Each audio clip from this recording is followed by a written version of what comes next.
By the end of watching Send Help, I realized something extremely uncomfortable. Because I realized that we didn't just watch a survivor story. We watched a villain origin story and we cheered.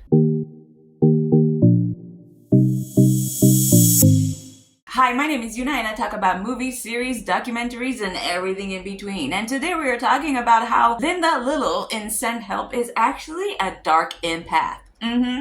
Trust me when I say she is. So of course, Linda Liddle, I find her fascinating because I low-key kind of want to be her. Like not really, but kinda.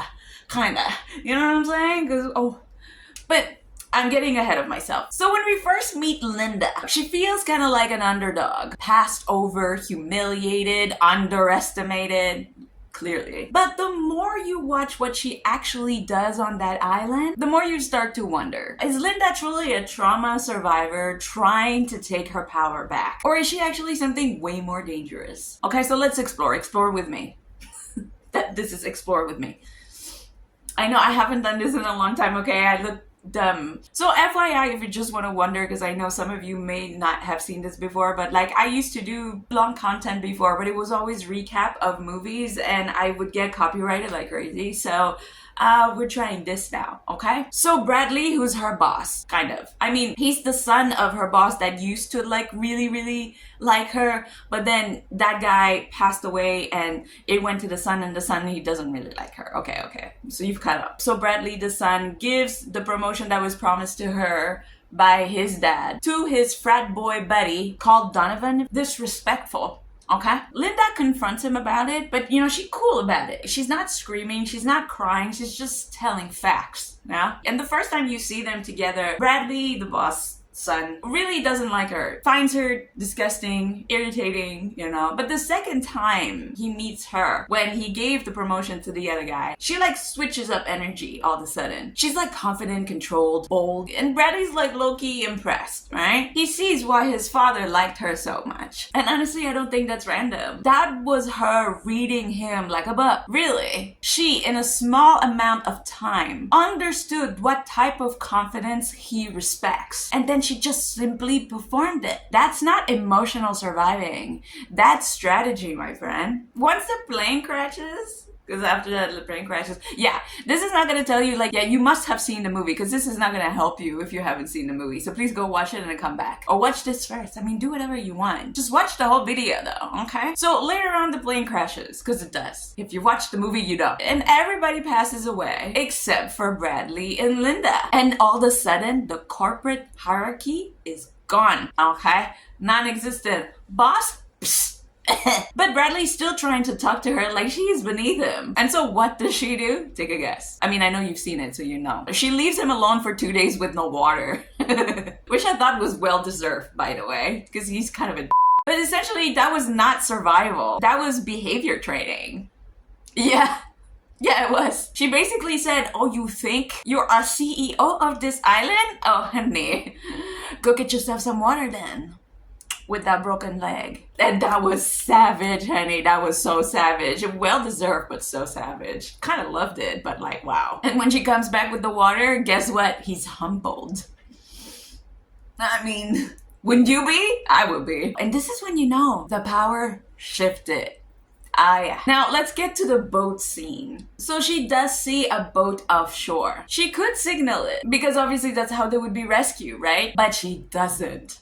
Yeah, she doesn't. And in that moment, that's when it kind of clicked for me, okay? She doesn't want to go home because on the island, she's important, she's capable, she's in charge, she big boss lady. You know what I'm saying? She don't want to give that up. No. Who wouldn't? So essentially, she chooses power over safety. Because, I mean, who wants to be Linda again in the poor little office not getting the promotion, right? Better be like the big badass woman, Jane, that's on the island. Jane like Tarzan. Okay, never mind. And by the way, that is not trauma, that is preference. Yeah? Also, I am just reminded by the time that she is by the fire with the boss, so Bradley, and she's telling him the story about letting her husband driving drunk, and it feels raw. You feel bad for like a second. And Bradley softens, you know, to that. And the vibes kind of change from that. Which is weird, because if you told me that you purposely let your husband drive while he was drunk and you knew that was going to result in him I don't know if I would have so much sympathy. I'd be kind of like, oh my god, who is this? Who am I stuck on an island with? But apparently to Bradley, it was like, oh. But you see the timing happening here because Bradley is like softening. She shares the story because she wants emotional closeness. And the vibe does change and it shifts Bradley from opponent to protector. And that's a big thing because dark empath don't fake trauma, okay? They don't. They deploy it. It's a big difference. So the other thing that's also telling about her being a dark empath is the fact that when Suri finally finds them, which is the fiance of the boss, she's trying to rescue them. So game's over basically for Linda at this point, right? I mean, the fiance is here, they're gonna get rescued. Everything seems to be like great, right? But no, because that's when Linda decides to push her off a cliff with the boat guy that she came on with, which was like, what? Are you gonna go that far? And she does it with no panic, no second thoughts. And the only reason why she does so is because she knows that if Suri comes, then the power shifts back. Suri would be the one bringing reality back. And she couldn't have that. She just couldn't. Okay? Because Linda doesn't want reality, she wants control. And that's cold. That's cold, man. You people, for power. Not only she does things like that, but I do think that the most gruesome scene though is when, I mean, at one point he does try to unalive her, but he messes up and she gets him back by making him eat poison octopus that paralyzes him. And then she sort of theater that she is cutting his wee-wee. And he is terrified. Who does that? I don't know. That was kind of crazy though. It was a great scene, but it was kind of insane. I don't think I could go that far with someone. I mean, never say never, right? But like, wow. So at the end, when the beach is revealed, and Linda admits she knew about it all along, it was like, you see? Controlling the situation once again. Not only that, I kind of knew. I mean, like, for me, it was so weird that she was giving out this, like, really good meals and that all of a sudden she found a knife. And also that her armpits was shaved the entire time. You need a shower for that. If you've been on an island for months, your armpits are not gonna be shaved.